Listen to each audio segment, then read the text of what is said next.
Well, needless to say, once again, Connor was outstanding. Marvelous job. Excuse me.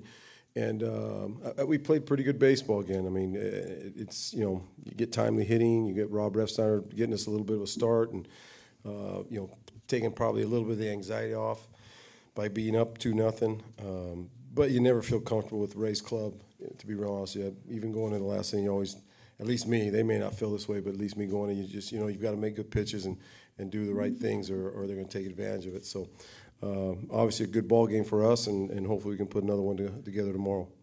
I thought a big key to that game was what Connor Wade was able to do for Arizona on the mound. He was outstanding. We just couldn't get in a situation to do anything offensively. He kept making big pitches when he needed to, and they played solid defense out there. And we tried to make a run at him. Our pitching staff did a pretty good job. I think it was 4 earned runs on the night.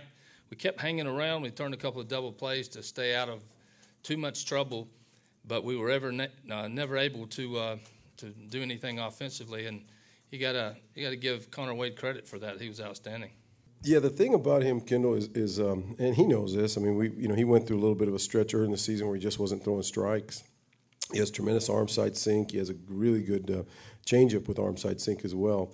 So when he throws strikes, he gets a lot of swing throughs. He also gets a lot of ground balls. He gets a lot of that. They just don't square him up very easily when he's throwing strikes.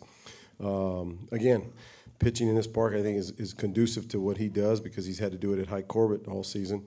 And again, you really are very thankful when a young guy gets better as the season goes on, which is what he's done. I mean, there were a couple days early in the season where you would have never said this would be occurring right now. He's got 3 complete games in his last 3 starts in postseason. That's pretty impressive. The wind was blowing out, so that helped a little bit. But I forgot what the count was. I know it was 2 strikes. It's fastball outside, so just wanted to put a good swing on it. I knew if we got the team on the board right there, the guy on second base, it was going to, like Lopez said, kind of settle the team down so we could just go out and play good baseball. I was just fortunate enough to run into it. Sometimes when you close your eyes and swing really hard, good things happen. Yeah, I can't say enough about my defense tonight. They really picked me up in some big situations. Chewy in the first inning with that double play, which could have prevented a really big inning. And then Rob right there, getting that first out at third. It's huge, knowing that you can pitch to contact with this defense behind you. The way Wade was pitching, obviously there's a little effect. It takes them out of a big inning, but the way he pitches and the way he's been pitching, I'd feel safe even allowing those 2 runners to get on because he's done such a tremendous job, and Wade just did real good. And I don't think that play would have mattered too much because he's just spot on. He don't let things like that affect him as many other pitchers might. He has a real hard head, and he understands that things are going to happen, so he just keeps attacking the zone, and it's real easy to play defense behind him.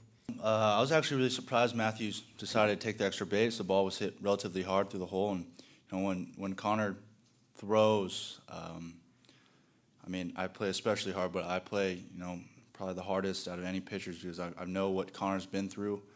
He's arguably, the strongest kid on our team. If you guys realize what Connor's, the adversity he's gone through. So I came through that ball real hard, and, I really wasn't expecting Matthews to go, but thought he kind of hesitated, so I decided to let it rip. But if you throw the ball anywhere close to Seth, he's got hands of apes. So it was pretty easy. Just get it close to Seth, and he put a really good tag on it. And, it was a big momentum shift for us.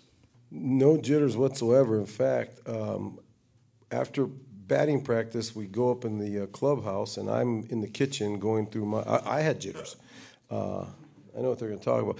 I was going through the opposing hitters, my pitching plan and what have you and all the rest, and God only knows what they were doing, but it was the loudest, goofiest group of young athletes I've been around in about 30 years. What were you guys doing in there? No comment.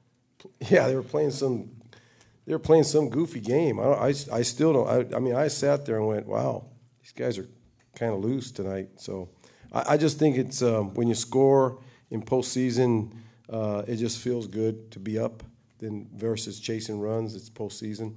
But no, I to be very candid with you, I have no clue what they were doing in that clubhouse. But I was in the kitchen, and I at one moment I thought, my God, what are they doing? It was monkey noises, and there's all kinds of. It sounded like a zoo, to be real honest with you. Well, you know, my past few starts, I've had the same mentality. You know, just throw strikes and try to get ground balls. I'm not gonna have a lot of strikeouts, obviously, but I think that works to my advantage. Lets me get deep into games because my pitch count's lower, and I just tried to work ahead of guys. I knew that they were a pretty aggressive team, and they were going to try to take the extra base. So I tried to work ahead and get in counts that were favorable to me. I mean, Connor's outing at UCLA was just brilliant. It was a masterpiece, and I was totally anticipating for him to throw strikes and hopefully kind of do a double of that, and he did. So anytime Connor or Kurt or any of our starters, Ferris, who you might see, anytime you can get a lead from, you're gonna be in a good place because they pitch to contact. They really know that I don't think there's a better left side of the infield than Alex and Seth over at third and short. So that must be pretty relieving for Connor and Kurt to see a guy like Joey and another center fielder who plays left field, Johnny, and things like that. So our team complements each other well, and everybody kind of knows their role. So anytime you can get a lead for Connor and any of the pitchers, I'm sure both ends of the spectrum feel pretty good about it.